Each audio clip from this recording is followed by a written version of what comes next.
Vamos a comenzar con el sermón del día de hoy.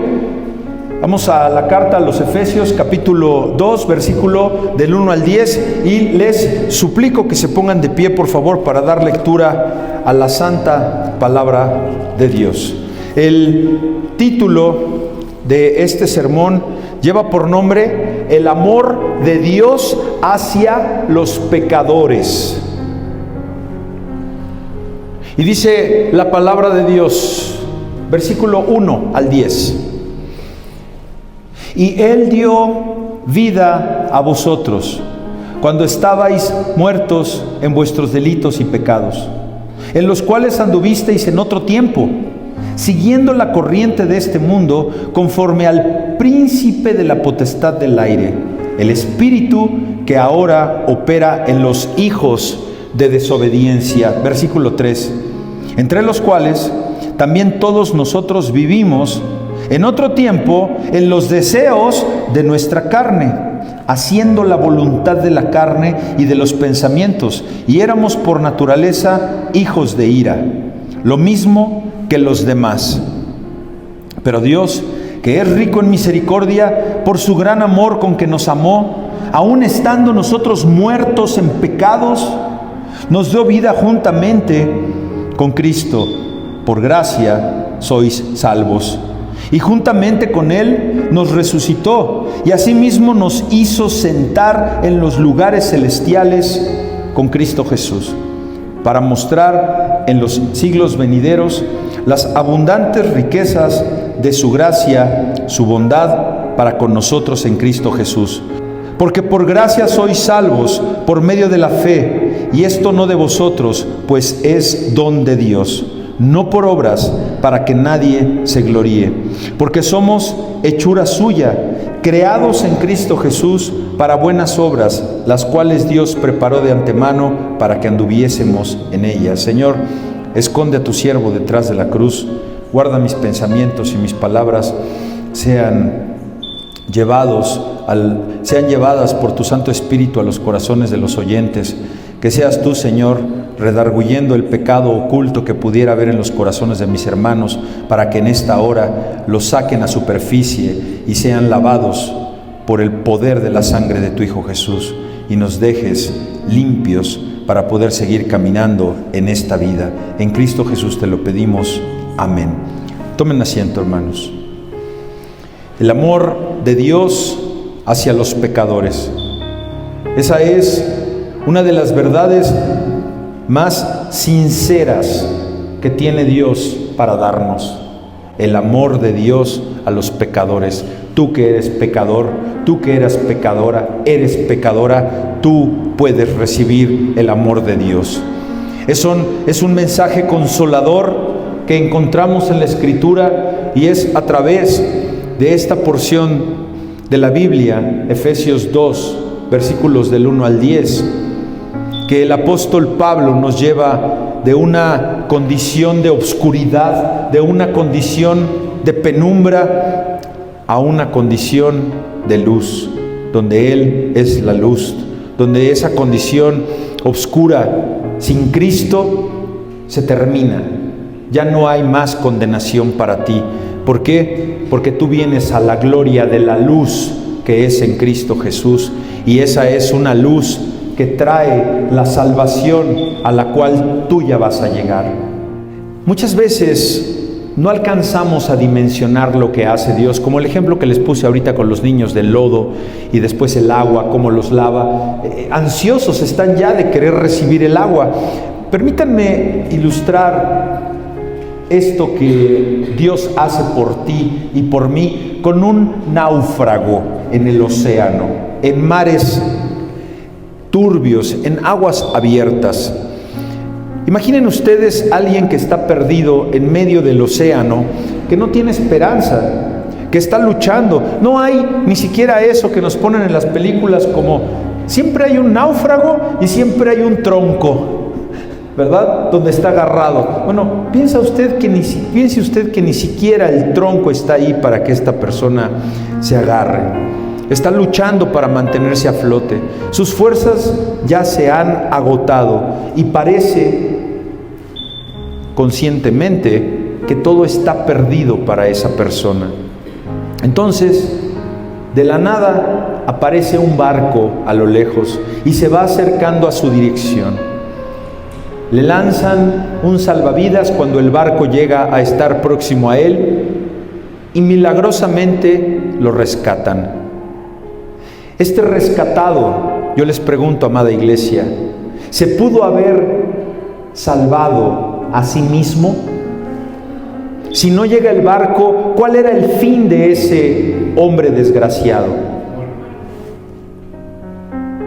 ¿Podía él pisar en algún lugar como para poder dejar de flotar y que tuviera fuerzas por medio de alimento, por medio de agua dulce, y que pudiera él sobreponerse a ese estado que se estaba presentando por el naufragio? ¿Esperaba él que llegara un barco? No, porque ya se había perdido, estaba en medio de la nada. Así estás tú cuando estás en tu pecado. Así estás tú.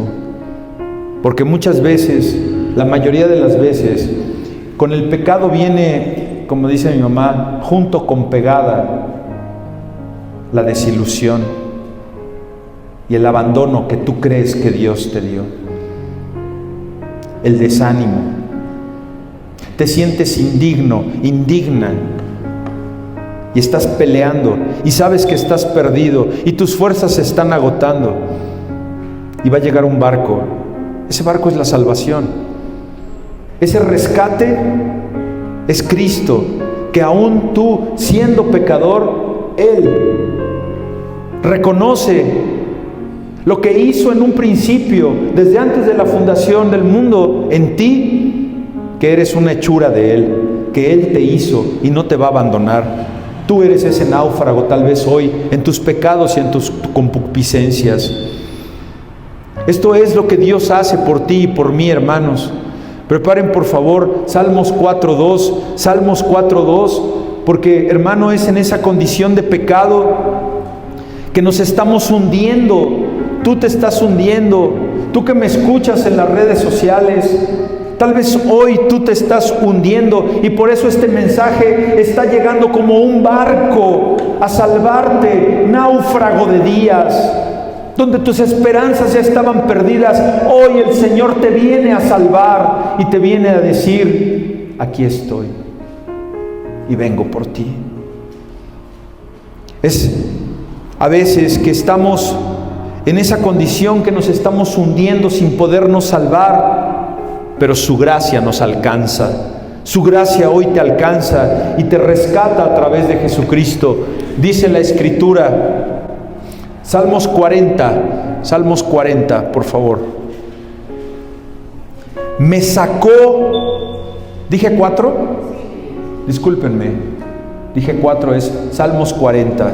Gracias. ¿Y qué hizo?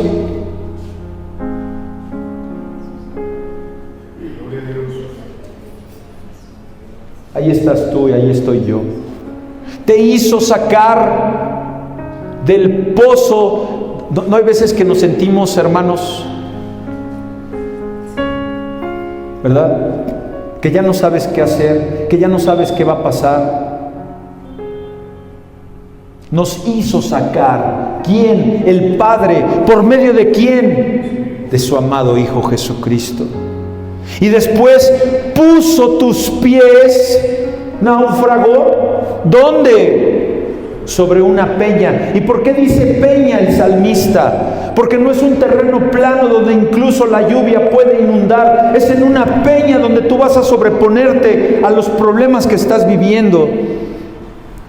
Y después afirma tus pasos. Endereza tus pasos, endereza tu camino torcido que estabas llevando en esa vida de pecado y de concupiscencia. Este pasaje, hermanos, en Efesios no solo describe la gravedad de la situación que tú tienes antes de conocer a Jesús o cuando ya lo conoces y permaneces en el pecado, que sigues practicando el pecado. No, hermanos, se refiere también a la inmensidad del amor transformador que es en Cristo Jesús. Porque Él no nada más te saca, ¿está claro? Te saca, ¿verdad? Pero después de que te saca, te endereza. Tu vara y tu callado me infunden aliento, te endereza.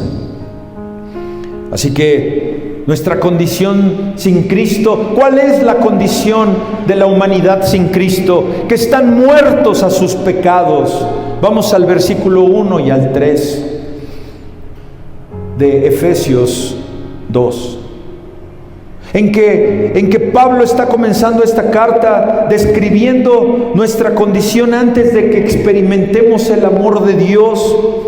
¿Cómo estábamos? Muertos a nuestros delitos y a nuestros pecados, en los cuales, versículo 2, anduviste en otro tiempo, hermano. Por eso tú ya no practicas el pecado. En otro tiempo, arrepiéntete y dile: Señor, perdóname.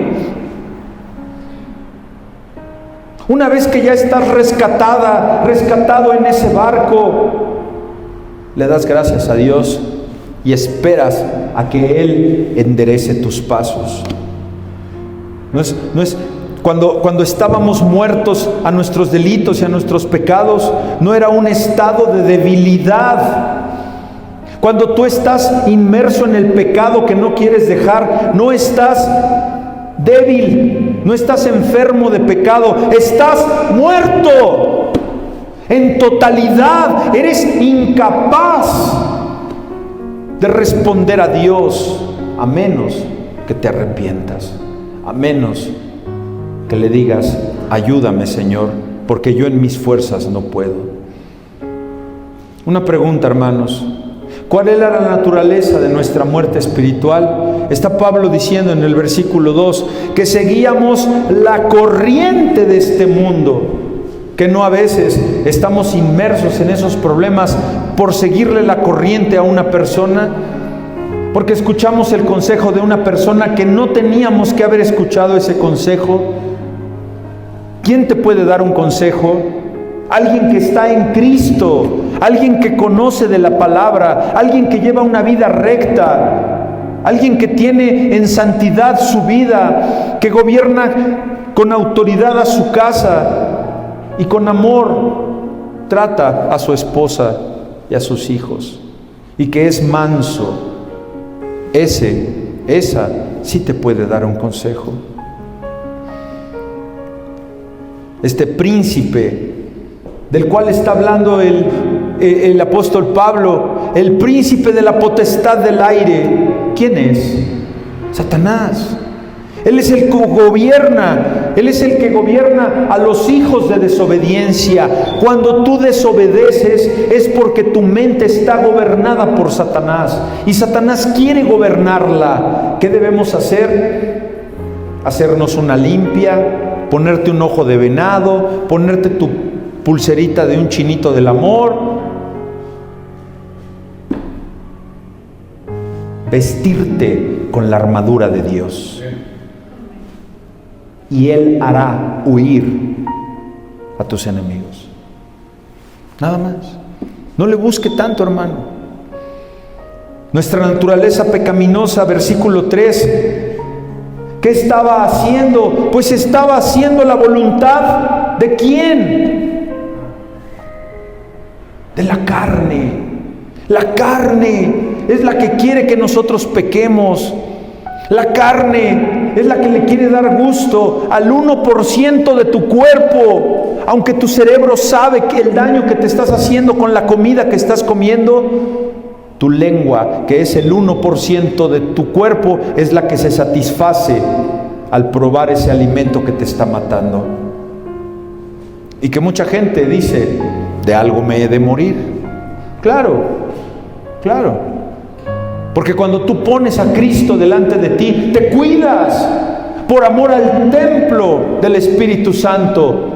Porque ni siquiera por amor a tus hijos lo haces. La gente que está en la cárcel me decía: es que, licenciado, yo robé, yo secuestré, yo hice por mi familia para sacarlo. Mentira, lo hiciste por ti. Porque tus hijos nunca te pidieron lo que tú querías darles. Ellos hubieran querido un padre con quien al menos echar unas chutes de pelota. Ellos no querían el FIFA 25. Ellos querían a un padre que echara unos tochitos con él. No nos equivoquemos, hermanos. Versículo 3. Entre los cuales también, entre los hijos de desobediencia. No olvidemos que allá en el mundo, tal vez en tu casa, hay hijos de desobediencia. Pero nosotros éramos de ellos en algún otro tiempo, hermanos. Que no se nos olvide eso. Que vivíamos entregados al pecado, que éramos esclavos de nuestras pasiones. Que en ese estado moral nosotros éramos unos hijos de ira y que estábamos destinados al juicio condenatorio de Dios. Ahora la Escritura afirma que no hay justo ni aún uno. No hay quien busque a Dios. Sí, hermanos. Porque nadie nace justificado, nadie nace justo. Tú le pides a Dios justicia y sabiduría. ¿Para qué? Para poder obedecerlo. Porque ya una vez hecho justo, la oración del justo puede mucho. Y vuestras iniquidades han creado división entre ustedes y entre Dios. Nosotros ya no tenemos división. Nosotros ya somos uno en Cristo Jesús y uno con Dios por medio del Salvador. Versículo 4. Pero Dios, que es rico en misericordia, Él no anda mendigando riqueza. Él que es rico en misericordia, por su gran amor con que nos amó, aunque estabas muerto, aunque eras ese náufrago a la deriva. Y no sabemos por qué era náufrago ese náufrago, pero ¿qué tal que era náufrago porque era un pirata? ¿Qué tal que era náufrago porque asesinó a los de un yate y se hundió el yate? No sabemos lo que haya sido, lo que sea tú que seas. Porque aún estando muertos nosotros en pecado, nos dio vida juntamente con Cristo, porque por gracia sois salvos. Versículo 5. Es un gran amor el que recibimos de parte de Dios, aun cuando estábamos muertos. Romanos 5:8, hermanos, nos expresa de la siguiente manera que este amor no es una respuesta a lo que tú hayas hecho. Es una iniciativa soberana de Dios. Ese barco se desvió de su rumbo y quiso ir por el náufrago que estaba ahogándose. ¿Por qué? ¿Porque conocía que se iba a arrepentir?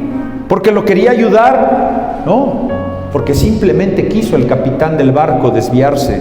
Así es Dios que vino a rescatarte a ti. Porque Dios muestra su amor para con nosotros en que aún siendo pecadores, Cristo murió por ti. Un inocente dio la vida por ti. Eso se llama, hermanos, amor incondicional. Eso se llama amor transformador. No espera que mejoremos nuestra situación. No espera rescatarte cuando te compongas. No espera a salvarte cuando tú quieras renovarte. No, Él viene y te rescata. Y después ve si quisiste seguirlo. Pero primero Él te salva, aún siendo pecador. ¿Cómo le respondes a Dios? Porque aún en tu estado de muerte, de pecaminosidad, Él te rescata. Y después te deja para que tú respondas a su llamado. Y tú decides si lo sigues o le das la espalda.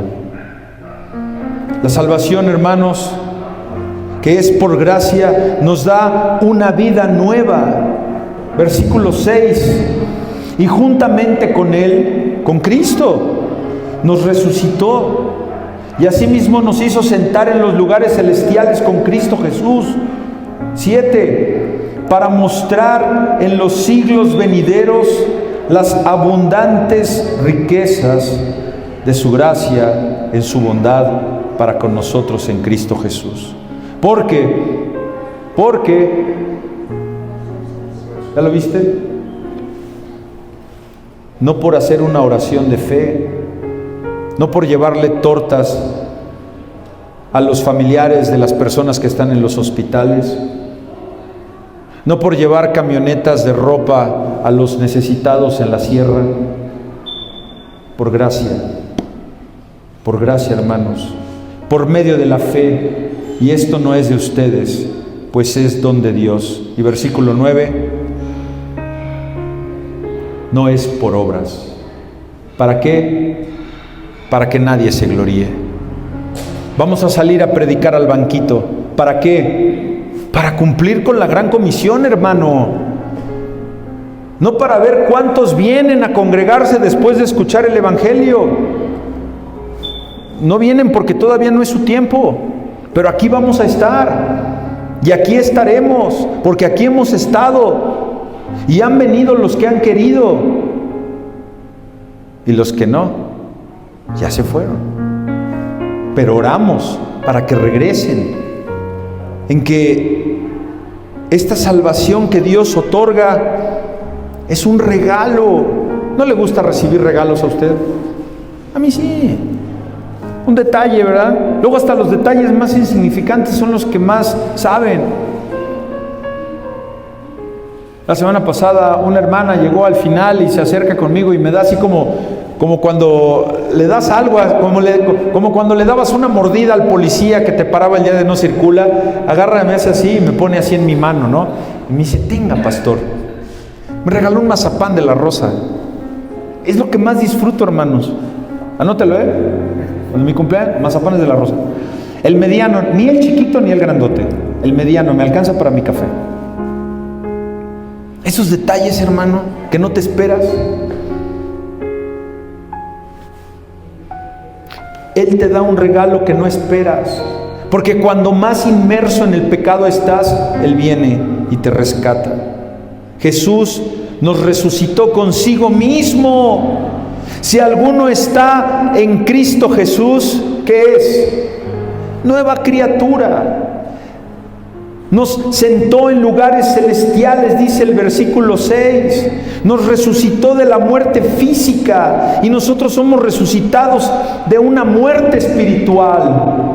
Eso es lo que nos da fuerza. Gracias, hermano presentador. Gracias por esa hermosa oración de inicio donde ora por el pastor. Eso es lo que necesito. ¿Y te quieres sorprender? Eso fue lo que hoy le pedí a un siervo de Toluca. Le dije, ora por mí. Porque ayer fue una lucha espiritual muy grande que tuve. Y llegué fatigado a mi casa. Llegué muerto. Peor que cuando voy a Querétaro y manejo de ida y de venida, me voy en la moto y en el sol y doy 4 horas de clase. Ayer que solamente fui a Toluca, me acabó. ¿Por qué? Por un tema espiritual.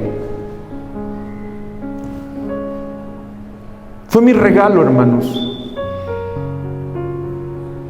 ¿No lo sabías? Y el Espíritu Santo lo puso en el presentador. Oremos por nuestro hermano pastor para que lo fortalezca por las luchas. Fue lo que pedí hoy a Sergio allá en Toluca. Tengo los mensajes de WhatsApp. A las 7:30 de la mañana estaba yo pidiendo esa ayuda. Yo no puedo solo. Tú no puedes solo. Tú no puedes sola. Y no tienes que hacer un gran espectáculo y hacer una gran petición. No, basta con que le mandes un mensaje. Me ha mandado mensajes. Pastor, ¿puede orar por mí? Pastor, ¿puede orar por esto? Aquí está bien. Hoy, solo una petición me llevo. ¡Qué desperdicio! ¡Qué desperdicio! Que solamente una persona, pues que toda la semana voy a estar orando por esa persona. Toda la semana voy a estar orando por usted. Mándenme, denme más papelitos, pónganme a trabajar. Quiero trabajar para el reino. Y usted no quiere. ¿Se le olvida? Ahí hay papelitos. Sírvale al Señor. Participe en la obra del Espíritu Santo. Es el Espíritu Santo que le va a dar fortaleza, que le va a dar palabras para poder venir a predicar, como se levanta un Dylan de 13 años. Dylan de 13 años ya va a venir a dar un devocional dentro de 2 semanas. Eso es para honra y gloria de Dios. Está dando clases con los niños. El Señor ya está sentando en lugares celestiales a ese muchacho. A usted lo está sentando en esos lugares celestiales. Gócese en la presencia del Señor. Que aunque a veces pensamos que vivimos en esta tierra gobernada por la maldad, por la mentira, por la tranza, por el engaño, somos más que vencedores en Cristo Jesús. Y espiritualmente no estamos unidos al mundo, estamos unidos a Dios. Hoy te lo está recordando el Señor. Hoy te está abrazando el Señor y te dice: hija, hijo, comparte mi victoria. Somos victoriosos. Ya vencimos la muerte, hija. Vamos a seguir para adelante. No te afanes por lo que vas a comer mañana, por lo que has de vestir, por el techo, porque eres ya victoriosa conmigo, porque te estoy dando un regalo de gracia. Versículo 8 al 9.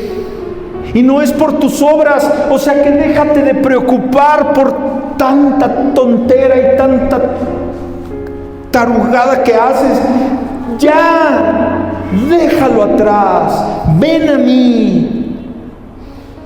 Porque no te estoy salvando por tus obras, porque si fuera por tus obras, fuego del cielo viniera a pulverizarte, como aquellos que llevaron fuego extraño al santo tabernáculo. Los hijos del sacerdote. Ahora tenemos Salvador, ahora tenemos un intercesor. Por gracia, mediante la fe, versículos 8.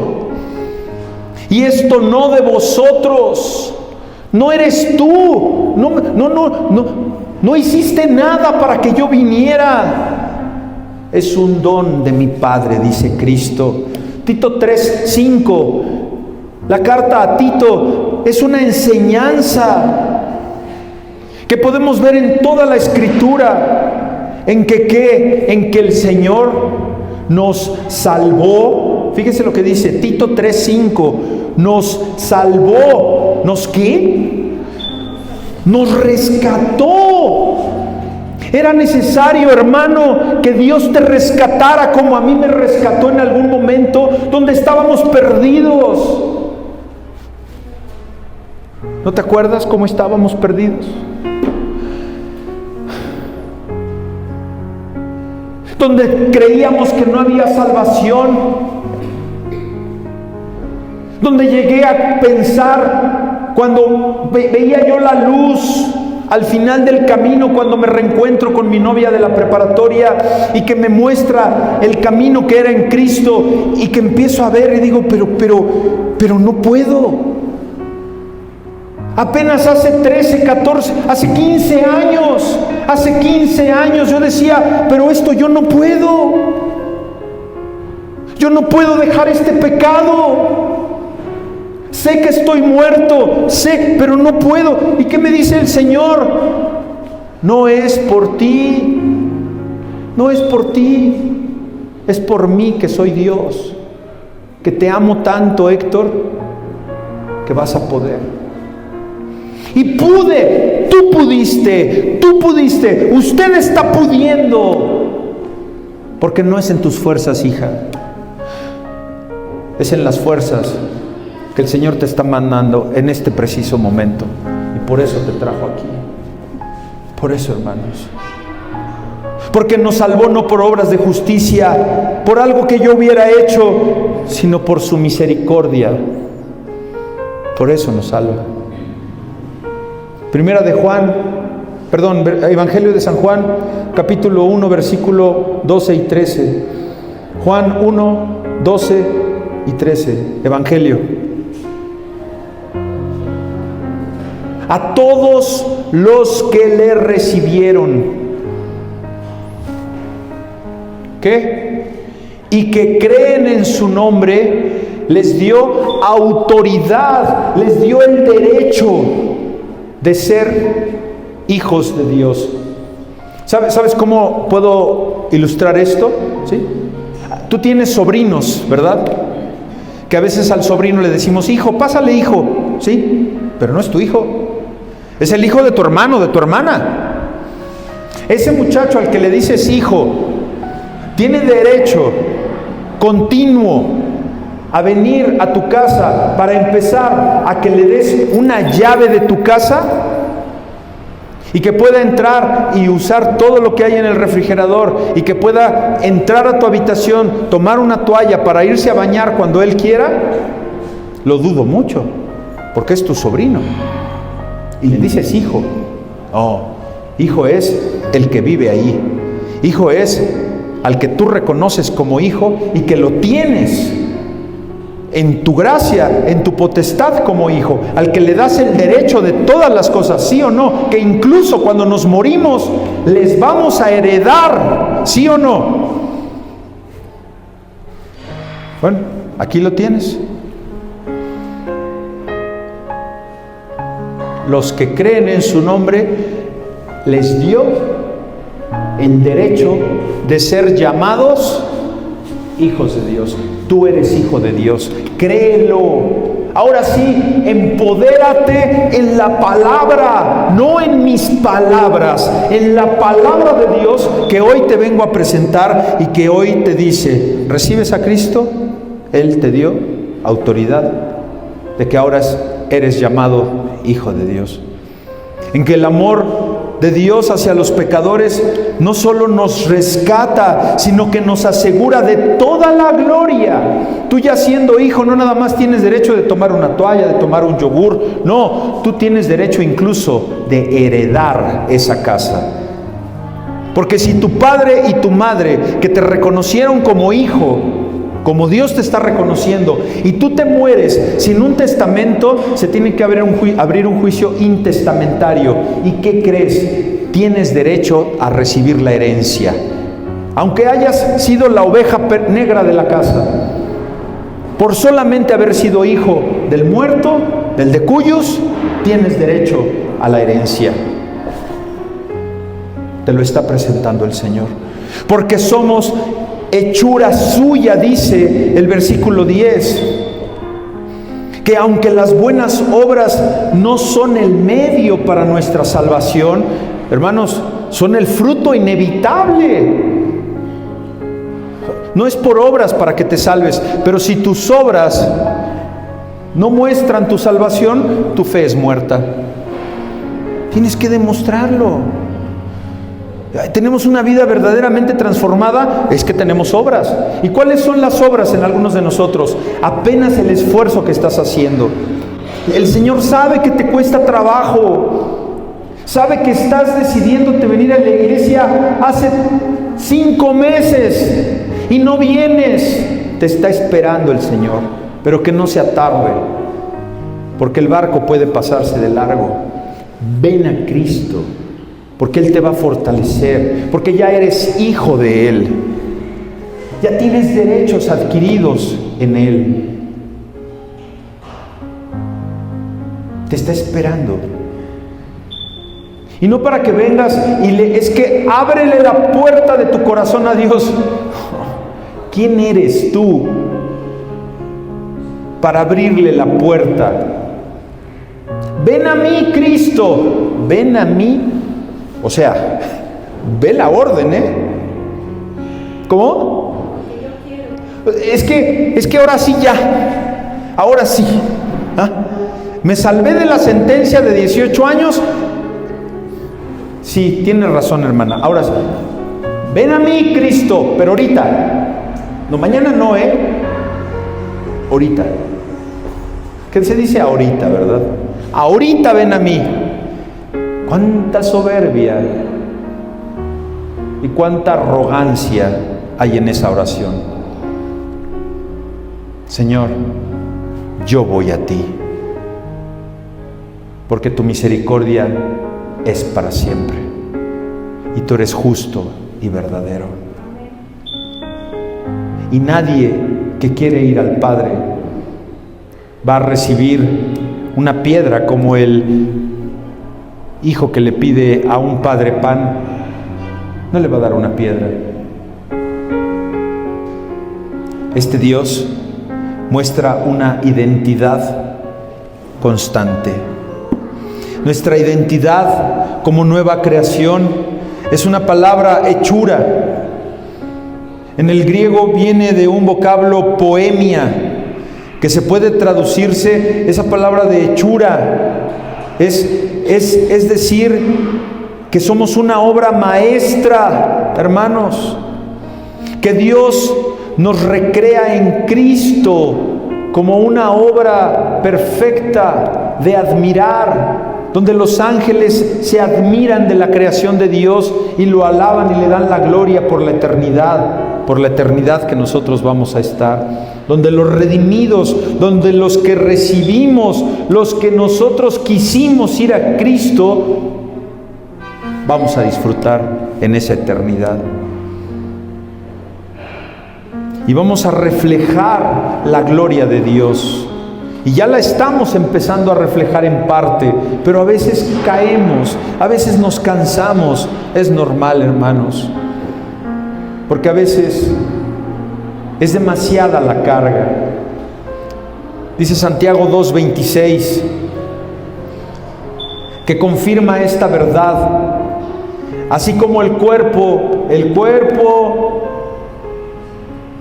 y permítame aquí abrir un paréntesis. ¿Qué pasa a un cuerpo cuando no lo alimentas físicamente? ¿Qué le pasa? Se muere. No le des agua y no le des comida un mes, no aguanta. ¿Qué le va a pasar a un cuerpo que durante 20, 30 años tiene una mala alimentación? Dije 30 o 40 años, claro. Porque la mayoría de las personas a partir de los 40 en adelante tienen las insuficiencias renales. Claro, porque tuviste 40 años de exceso, de comer gansito, de desayuno, comida y cena. De tomarte tu coca de 600 diaria. No vas a aguantar y vas a llegar a los 45 y te van a empezar los problemas de los riñones, la hemodiálisis y todas esas cosas. Destrozaste tu cuerpo. Bueno, la droga, el alcohol, los que fuman, todo eso tarde o temprano te va a cobrar una factura. Bueno, aquí dice la Escritura, Santiago 2:26, así como el cuerpo sin espíritu está muerto, por eso puse el ejemplo de que no hay alimento. Un cuerpo mal alimentado se va a morir. Bueno, un cuerpo sin espíritu está muerto. Así también la fe sin obras está muerta. ¿Dices que eres cristiano? ¿Sí o no? ¿Por qué no lo demuestras? ¿Por qué no haces lo que un cristiano debe hacer? Te recuerdo, y no por otra cosa, pero ¿sabes qué debe hacer un cristiano? Predicar el Evangelio. Mateo 28, la gran comisión. Y el Señor nos está llevando ahí. No le estoy hablando a nadie. El Señor que no traiga palabras que sean como para que te lo estoy diciendo a ti. No, lo está trayendo el Espíritu Santo. Delante de Dios me confieso que así está haciendo. Es el sermón que nos está llevando. Te está hablando a ti y a usted que está ahí viéndonos en el YouTube. ¿Dices que eres cristiano? Actúa como cristiano. ¿Y cómo actúa un cristiano? Viene a la iglesia, da su ofrenda, levanta las manos, habla en lenguas. No, hermanos, un cristiano predica la palabra de Dios, porque esa es la gran comisión, de salir a las naciones y compartir las buenas nuevas. Vamos a hacerlo. Las buenas obras que se desprenden de la fe en el Señor no te van a dar salvación, pero sí son los frutos de la salvación. Te van a fortalecer en tu relación con Él. Pero lo primero lo hizo Dios por pura misericordia, por pura gracia. Así que tomemos acción, hermanos. Tomemos acción y reconozcamos hoy, arrepiéntete y dile: Señor, perdóname porque no he reconocido tu gracia, no he reconocido que tú eres ese capitán del barco que quiso venir a salvarme cuando ya todo estaba perdido. Todo ya estaba perdido. Y tú me rescataste. Perdóname, Señor, porque antes yo estaba muerto espiritualmente y recuerdo esa condición pasada, y al recordarla, Señor, te doy gracias, porque ya no soy ese, ya no soy esa, estoy cambiando. Descanse usted, hermano, descanse en la misericordia, en el amor incondicional. Es en estos momentos en que tenemos que tener seguridad, cuando la duda te está gobernando. En Dios no hay duda, porque Él no es hombre para mentir, ni hijo de hombre para que se arrepienta. Viva usted en respuesta de su gracia. Dele gracias a Dios diario de dónde lo sacó y hacia dónde lo está llevando. Usted es una nueva criatura. Su vida debe reflejar el carácter de Cristo a través de las obras que glorifican a Dios. Ya eres salvo. Ahora tus obras deben glorificarlo a Él. Y lo más importante, que proclames el Evangelio. De verdad es circunstancial lo que estoy diciendo. No le estoy hablando a alguien, es el Espíritu Santo hablando a través de mí a ustedes, que se levanten a proclamar el Evangelio, porque si Dios nos amó en esa peor condición en la que nos encontrábamos, debemos compartir ese mensaje que nos salvó. Demos testimonio de lo que Dios hizo en nosotros. No te quedes callada, compártelo. Que no te dé pena de dónde te sacó Dios. Que no me dé pena que tengo 2 ingresos al reclusorio y que viví una vida desordenada. Y por eso creo en este Dios, porque sé de dónde me sacó. ¿No lo sabe usted? ¿De dónde te sacó el Señor? Eso no te lo puedes quedar. Eso lo tenemos que compartir. Y si es la voluntad de Dios, traerá a más gente a este lugar. De otra manera, no vamos a ir a buscarlos con un cebo. Llenas la iglesia y el corazón vacío. Cerramos. Efesios 2, del 1 al 10, nos presenta un retrato glorioso del amor de Dios hacia usted y hacia mí, que somos pecadores y que queremos dejar de practicar el pecado. Desde nuestra muerte en pecado hasta la vida abundante en Cristo, nosotros podemos ver cómo Dios interviene con misericordia, con amor, con espera, incondicionalmente. Vemos cómo su gracia nos sigue redimiendo y nos sigue vivificando, porque a veces nos cansamos, a veces decaemos, a veces nuestro espíritu está turbado. Bueno, hoy salga contento, salga enfocado. ¿En qué? En que este pasaje hoy lo invita a vivir con gratitud, con confianza, con un propósito. ¿Cuál es mi propósito? Si no tengo trabajo, tu propósito es servirle a Dios, conocer más de su palabra para compartir a las naciones y que sepan de dónde te sacó, pecador, pecadora. Es maravilloso. Yo no me canso de decirlo. En el primer lugar donde me paro y no me conocen, empiezo, me presentan, el pastor va a predicar, sí, empiezo, sí, el pastor, y pues claro, como me sacó del reclusorio 2 veces, así ya, todos los que estaban así medio dormidos, sí, y empezamos la iglesia en Tepito, y despiertan. Es el testimonio que tiene que dar vida, de dónde nos rescató el Señor, de la brujería, del adulterio, de la mentira, de la fornicación, de la pornografía, de la homosexualidad. ¿Por qué? ¿Te da pena? A Dios no le dio pena rescatarte. Así que recordemos siempre, santos y santas, que somos obra, hechura, a imagen y semejanza de Dios, y que somos su obra perfecta por gracia, y que somos creados para buenas obras que reflejan la gloria de nuestro Señor Jesucristo. Amén y amén.